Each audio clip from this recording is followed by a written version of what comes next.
Os deveres sociais. Seja constante o amor fraternal. Não negligencieis a hospitalidade, pois alguns, praticando-a sem saber, acolheram anjos. Lembrai-vos dos encarcerados, como se presos com eles, dos que sofrem maus tratos, como se com efeito vós mesmos, em pessoa, fosseis os maltratados. Digno de honra entre todos seja o matrimônio, bem como o leito sem mácula, porque Deus julgará os impuros e adúlteros. Seja a vossa vida sem avareza, contentai-vos com as coisas que tendes, porque ele tem dito: de maneira alguma te deixarei, nunca jamais te abandonarei. Assim, afirmemos confiantemente: o Senhor é o nosso auxílio, não temerei. Que me poderá fazer o homem? Lembrai-vos dos vossos guias, os quais vos pregaram a palavra de Deus, e considerando atentamente o fim da sua vida, imitai a fé que tiveram. Jesus Cristo, ontem e hoje, é o mesmo e o será para sempre. Apenas para concluir, verso 17, porque está tratando do mesmo assunto, embora tenha um salto aqui no texto. Verso 17: obedecei aos vossos guias e sede submissos para com eles, pois velam por vossa alma, como quem deve prestar contas, para que façam isso com alegria e não gemendo, porque isto não aproveita a vós outros. Muito bem, até aqui nós chegamos, enfim, no último capítulo desta belíssima carta aos Hebreus. Eu lembro de ter dito aos irmãos que a carta de Hebreus é extremamente relevante, porque é a palavra de Deus. E como ela se desenvolve. O autor de Hebreus, ele aplica um tom apologético quando fala de Jesus Cristo. A apologética é a defesa racional da fé. Ele chama a atenção dos seus leitores constantemente para o Antigo Testamento. E perceba, aqui ele está aplicando o texto e ainda assim ele continua chamando a atenção para o Antigo Testamento. Como quem deseja dizer: olha aí, judeus, na Bíblia de vocês, se ela já não falava a respeito de Jesus, se todos os ritos veterotestamentários não apontavam para Jesus, e nessa perspectiva, de forma apologética, demonstrando como a revelação de Deus foi contínua, gradativa e ascendente, ele apontava para Jesus, como a consumação maior da promessa de Deus. O autor de Hebreus também tem um tom pastoral. O texto é desenvolvido entre teologia profunda a respeito de Jesus Cristo, a sua pessoa e obra, o cumprimento das profecias, mas também um tom amoroso, aplicando de forma prática cada uma das passagens que o autor apresentava. E quando nós chegamos aqui no final dessa carta, nós percebemos que o autor de Hebreus deseja dizer àqueles irmãos mais ou menos assim: sabe como vocês devem viver a partir de tudo que vocês ouviram? E ele começa então, falando a respeito de muitas áreas da nossa vida, como um cristão deve viver. Ele encerra a sua carta de exortação, e esse foi o nome dado pelo próprio autor de Hebreus, nós veremos isso na próxima semana, chamando os cristãos a uma vida de testemunho. Irmãos, como isso é importante para nós, como é importante para nós percebermos que deve existir uma conexão necessária entre boa teologia e bom testemunho, entre conhecimento da palavra de Deus e vivência dessa palavra todos os dias da nossa vida. O autor de Hebreus chama atenção para o fato de que nós precisamos mostrar o que cremos com a nossa vida, com as nossas atitudes. O nosso comportamento, a forma com que nós lidamos com as outras pessoas, com as circunstâncias à nossa volta, tem a incrível capacidade de revelar a nossa identidade. Isso mesmo, quem nós de fato somos fica expresso em como nós vivemos. Uma pessoa pode até tentar viver com máscaras, tentando fingir ser uma outra pessoa, mas o relacionamento, a vida diária, inevitavelmente revelará quem de fato nós somos. E é muito interessante como Agostinho, Santo Agostinho de Hipona, lá no século IV, ele definiu muito bem, ou com muita propriedade, a importância do testemunho quando ele diz assim: testemunhar não é algo que nós fazemos, é algo que nós somos.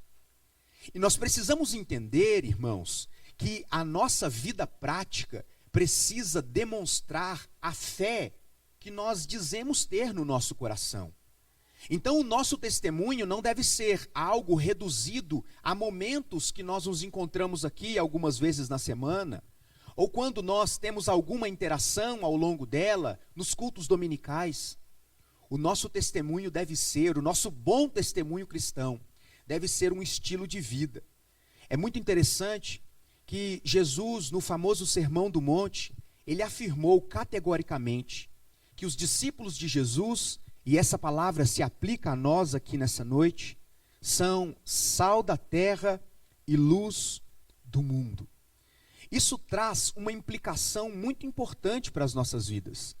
O nosso testemunho confirma o evangelho que nós pregamos, ou nega o evangelho que nós pregamos. Sabe aquela ideia? Faz o que eu falo e não faz o que eu faço? Isso é um desserviço para a pregação do evangelho. Robert Murray, ele disse o seguinte: o crente é aquele cuja vida leva os outros a crerem com mais facilidade. Nós, meus irmãos, apesar das nossas muitas falhas, e nós somos pecadores, nós erramos constantemente, mas nós não somos mais escravos do pecado. Nós precisamos acertar, nós precisamos buscar uma vida que agrade a Deus. E o nosso bom testemunho deve ser o testemunho da ação do Espírito Santo nas nossas vidas. Uma vez convertidos ao Evangelho, nós precisamos espelhar a luz de Cristo. Nós precisamos ser como faróis, que embora não tenham luz própria, refletem a luz que vem do Filho de Deus. E o próprio Jesus afirmou: eu sou a luz do mundo. Nós precisamos refletir essa luz do mundo. O mundo precisa conhecer a Jesus Cristo e a contemplar o Evangelho por meio das nossas atitudes, por meio daquilo que nós fazemos todos os dias. É por isso que o autor de Hebreus, depois de tratar da supremacia de Jesus Cristo, ele agora apresenta como os crentes devem reagir a esta teologia profunda a respeito de Cristo. Certa vez, saudoso Billy Graham disse o seguinte: a maior necessidade do mundo hoje é que os cristãos sejam maduros espiritualmente, que não somente tenham professado a sua fé em Cristo, mas que vivam essa fé a cada dia. E é essa a tônica do capítulo 13 da carta aos Hebreus. Então, o autor de Hebreus, ele parece constantemente mudar de assunto. Ele começa falando de fraternidade, ele começa falando de amor, de hospitalidade, depois ele vai falar a respeito da nossa relação com o dinheiro, depois ele fala da questão do matrimônio, depois ele fala a respeito de como nós devemos agir para com os nossos líderes espirituais. E a impressão que podemos ter numa leitura rápida é que ele parece mudar de assunto o tempo todo, quando na verdade não. Ele está tratando exatamente do mesmo assunto, da reação do cristão em questões práticas da nossa vida. Então, embora ele mude o foco da ação de Deus na vida do cristão, ele está tratando de testemunho. Então, perceba, eu vou elencar aqui nesta noite, se der tempo, 6 conselhos, ordens, recomendações do autor de Hebreus para como a nossa vida deve se amoldar ao testemunho de Jesus Cristo. Ele nos ensina no verso 1, e em primeiro lugar, que nós devemos amar uns aos outros. Seja constante o amor fraternal. É muito interessante, irmãos, quando nós olhamos para esse texto, um verso tão pequeno, mas que traz lições muito importantes para nós. Quando ele diz a respeito da necessidade, da constância do amor fraternal, ele está referindo-se por amor fraternal aquela afetividade que existe entre irmãos de fé, entre irmãos que foram reunidos por meio da fé em Jesus, irmãos espirituais. E quando nós olhamos para todo o ensino bíblico, e nós vemos isso tratado por Paulo em Romanos, Pedro, Paulo em Tessalonicenses também fala disso, o amor fraternal é um mandamento cristão. Então, amarmos uns aos outros, os crentes devem amar-se uns aos outros como uma expressão de mandamento a Deus. Então pense comigo, como nós reagimos ao testemunho superior de Jesus Cristo?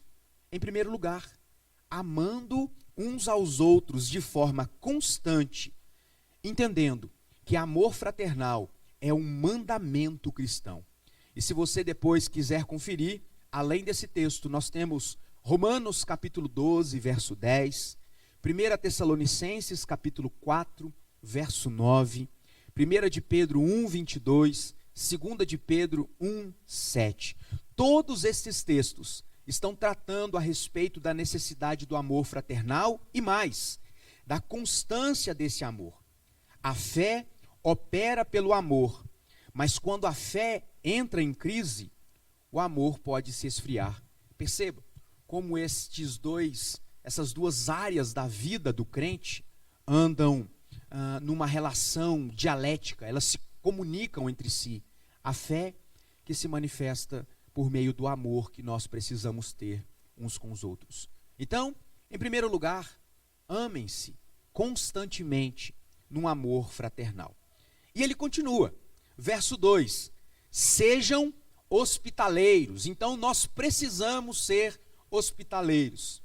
Apenas para quebrar o gelo, eu me lembro de certa vez ter ouvido de um irmãozinho muito simples, que queria trazer uma aplicação para esse texto, e ele disse para aqueles que estavam ouvindo, está vendo?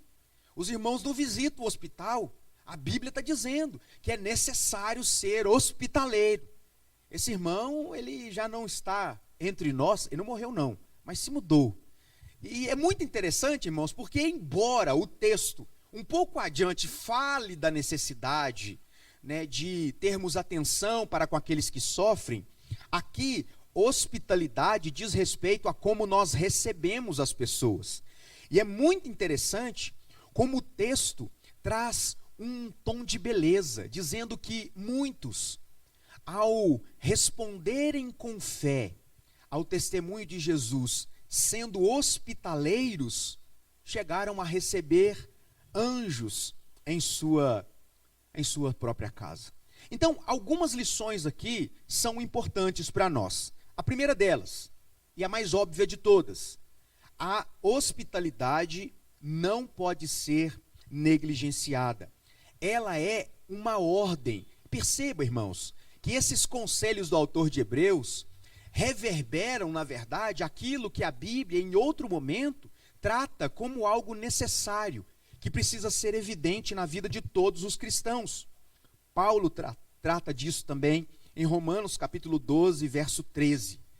Mas isso se aplica à vida de todos os crentes.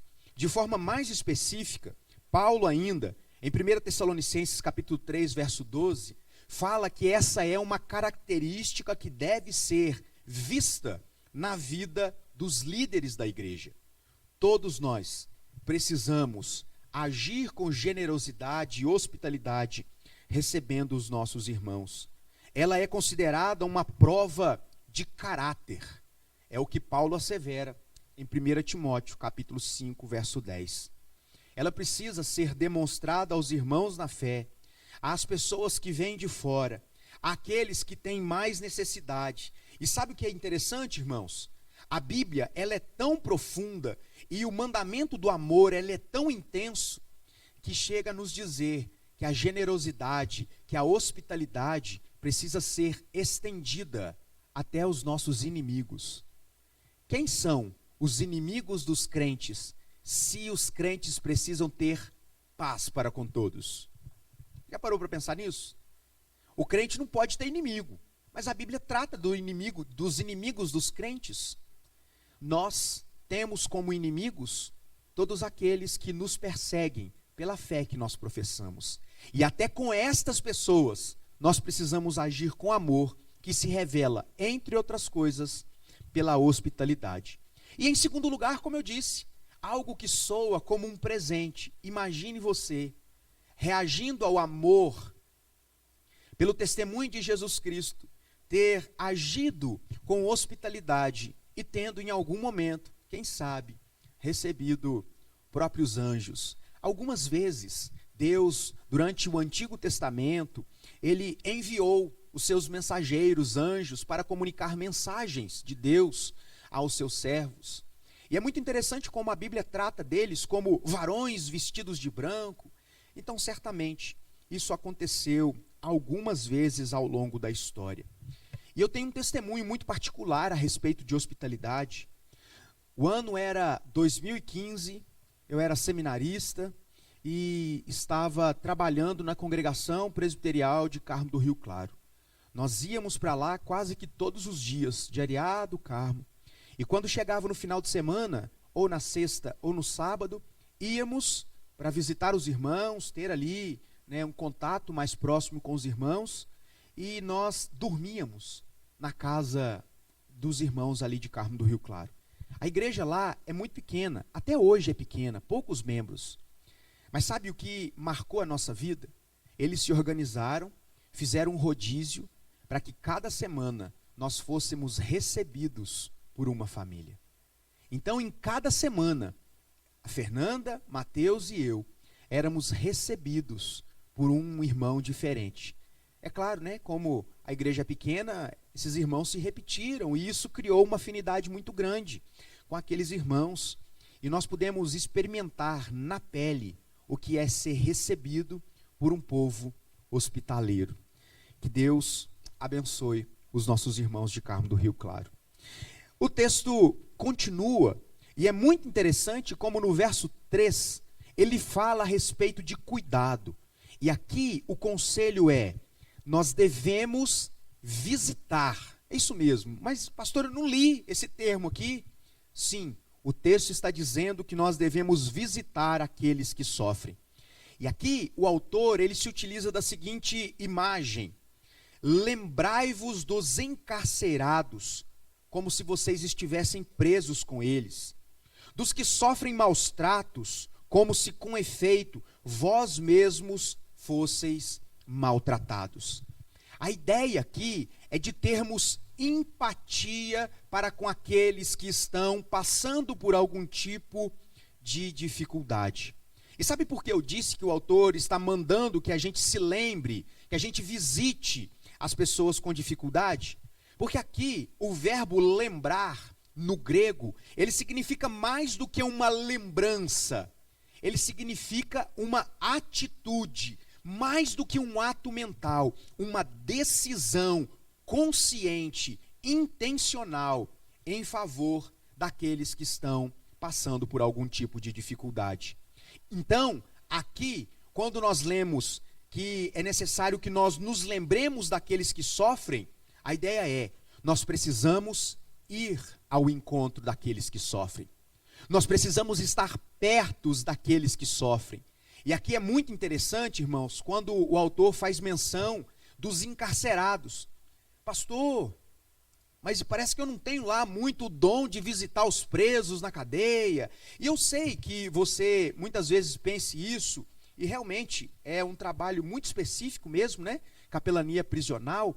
Mas eu quero trazer uma informação importante para os irmãos. Aqui, encarcerados são presos de verdade. Mas sabe o que é interessante, irmãos? Nós precisamos nos lembrar do contexto onde essa carta foi escrita.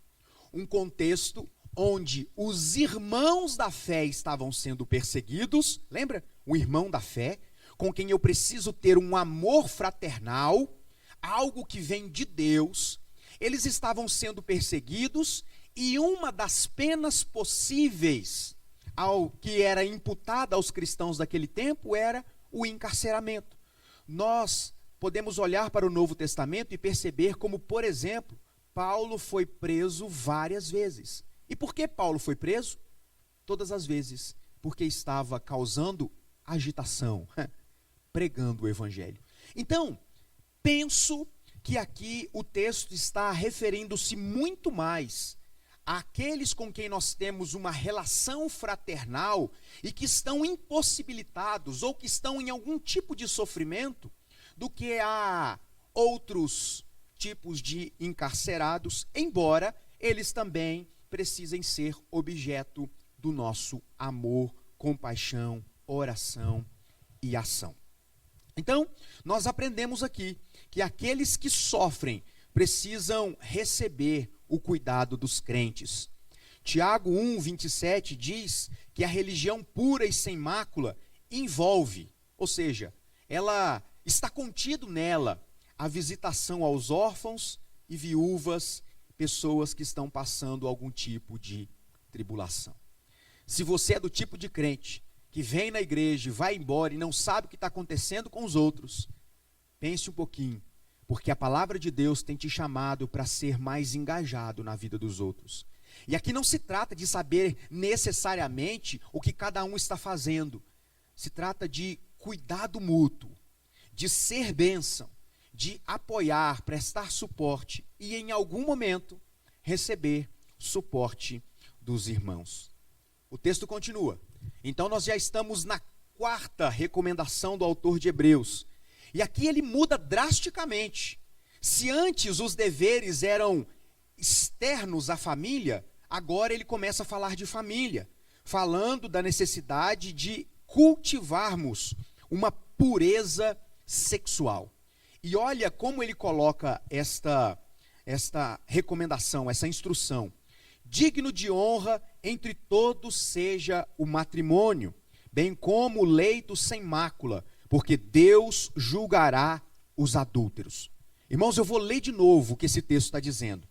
Digno de honra entre todos seja o casamento, o leito sem mácula, sem mancha, porque Deus julgará impuros e adúlteros. Num verso tão pequeno como esse, nós conseguimos perceber algumas lições que estão muito claras. E eu separei pelo menos 3 para dizer aos irmãos. A primeira delas, todo cristão deve considerar o casamento como algo precioso. Para o cristão, divórcio não é uma alternativa possível.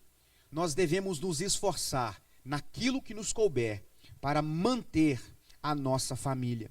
O casamento é uma invenção, uma criação divina para a nossa felicidade. E é muito interessante como o teólogo Simon Kistemaker, ele disse o seguinte: o casamento é um tesouro que recebemos de Deus e que Ele mesmo instituiu. Então é uma bênção de Deus para fazer a nossa vida mais feliz. E se é uma bênção, uma coisa boa, nós precisamos cuidar do nosso casamento. Segundo lugar, a maneira de valorizarmos o casamento é mantendo santidade sexual. E aí, nós somos naturalmente remetidos a algumas ordens bíblicas que nós encontramos facilmente no Novo Testamento, mas que são muito facilmente identificadas no próprio Decálogo. Quando nós lemos, não adulterarás. Êxodo capítulo 20, 14, Deuteronômio capítulo 5, verso 18.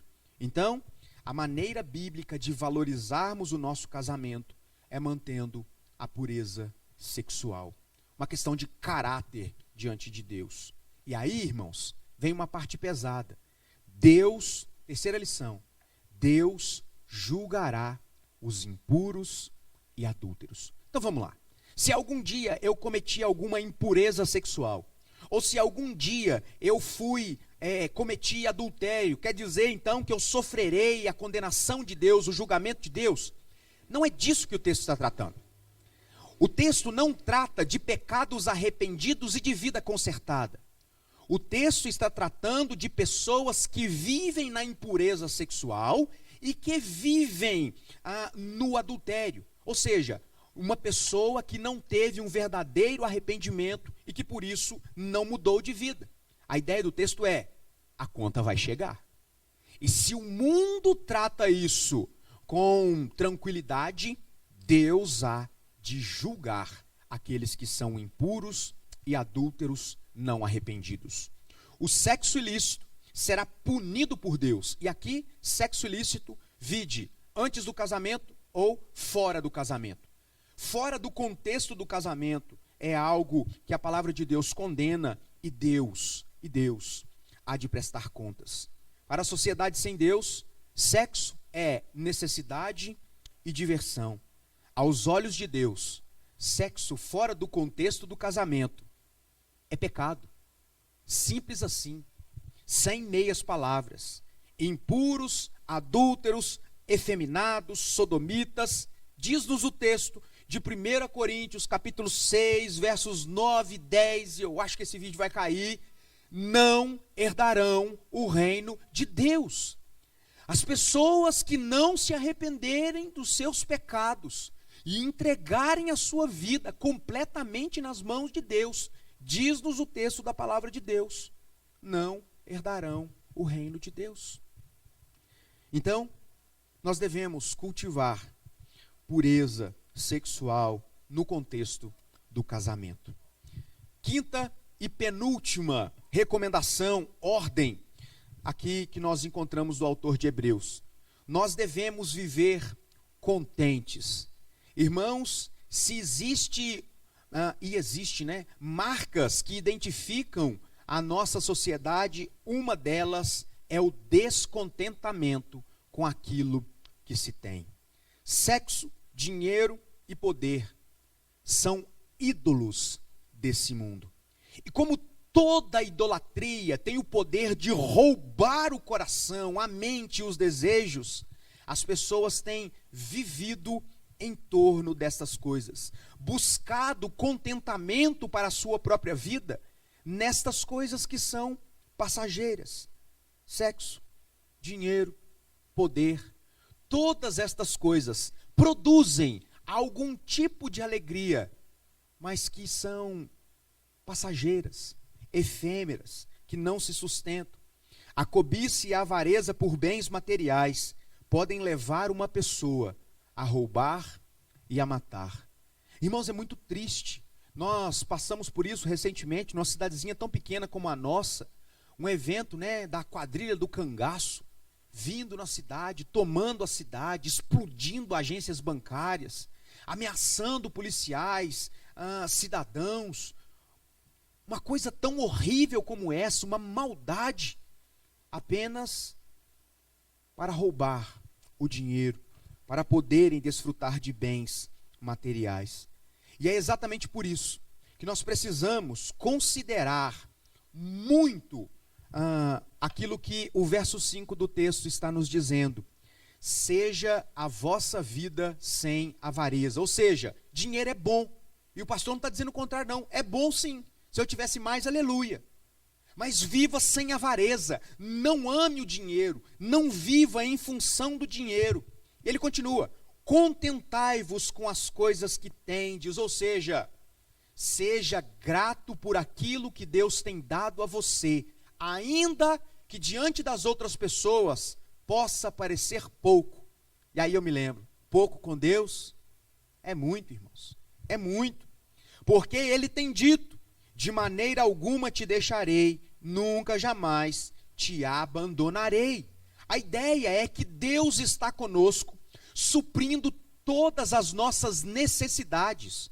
E nós precisamos guardar isso no nosso coração. Não ter tudo não significa que Deus não está suprindo.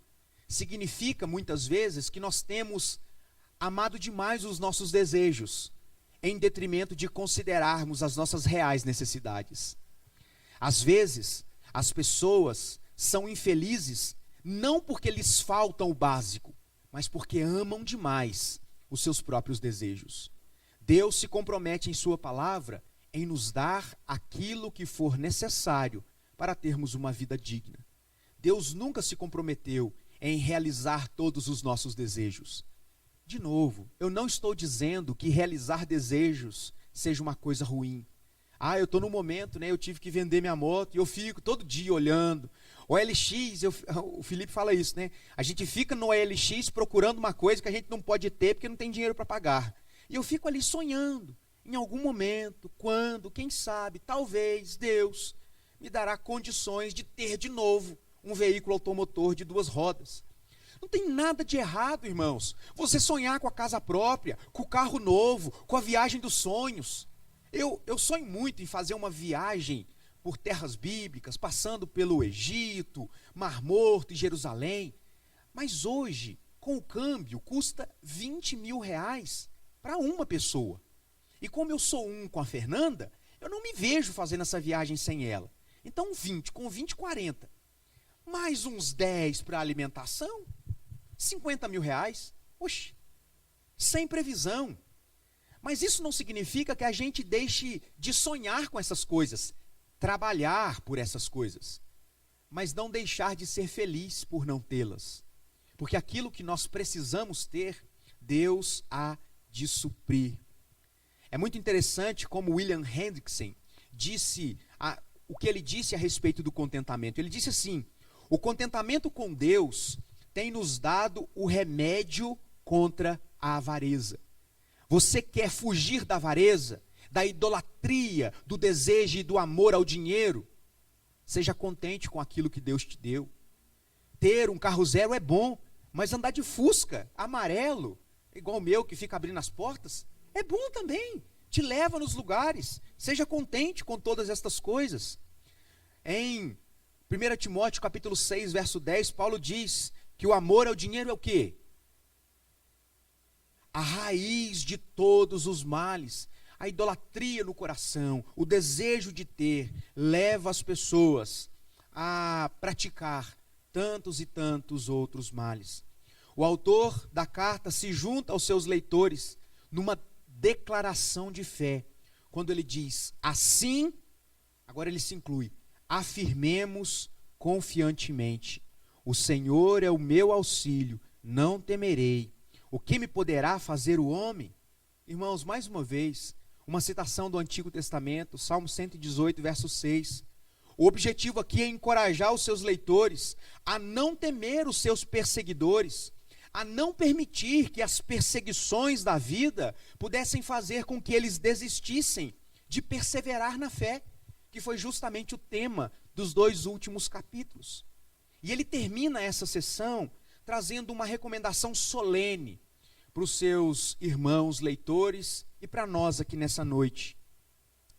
Considerem os seus líderes espirituais. Versos 7, 8 e 17. Primeiro, é necessário considerar os líderes espirituais que já se forem. É muito interessante como ele começa falando a respeito daqueles que cuidaram, que foram guias, que pregaram a palavra, e que era necessário considerar como eles terminaram a vida. A ideia é, mais uma vez, como no capítulo 11, se inspirem na vida daqueles que se dedicaram ao cuidado e ao zelo da igreja do Senhor Jesus. Considerem as pessoas que têm cuidado de vocês. Nós devemos nos lembrar daqueles que nos orientaram. Paulo trata disso em 2 Timóteo capítulo 2, verso 8. Nós precisamos nos lembrar das suas pregações, e talvez você sequer se lembre da pregação de domingo passado. Mas eu ficarei satisfeito se você guardar no coração as aplicações que foram feitas. O chamado à reflexão que geralmente é feito no final de cada uma das pregações que temos feito, das orações, dos ensinos, dos conselhos. Nós devemos olhar atentamente para a vida daqueles que se entregaram pelo ministério e que o final da vida deles prova a fé que eles demonstraram. As pessoas que começaram bem a carreira e terminaram muito bem. Esses, conforme ressalta John MacArthur, esses são os nossos heróis da fé. E ele destaca 3 características importantes na vida de um pastor. E esse texto aqui fala diretamente ao meu coração. Meu compromisso de dirigir, de falar da palavra de Deus e de estabelecer um modelo de fé para que os irmãos possam seguir. Essa é de fato uma grande oportunidade. O autor também fala: olhem para esses que serviram a vocês e já se foram, mas não se esqueçam, nós devemos olhar principalmente para Jesus, o nosso líder e maior.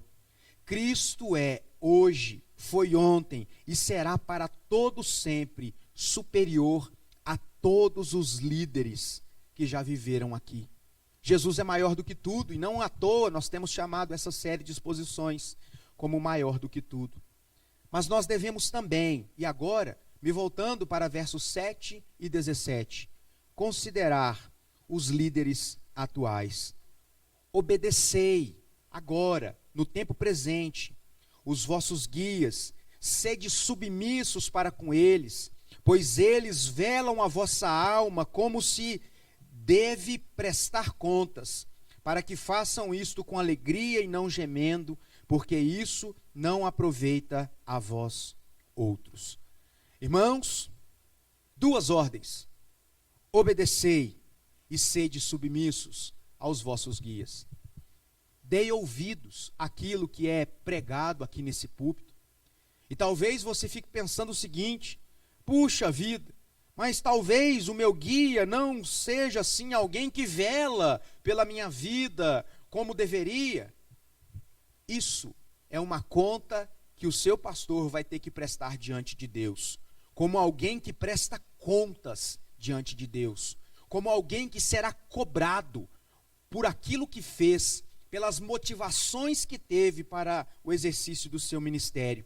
O autor de Hebreus termina estabelecendo aqui uma sequência lógica. Primeiro, os crentes devem obedecer e serem submissos aos seus líderes espirituais.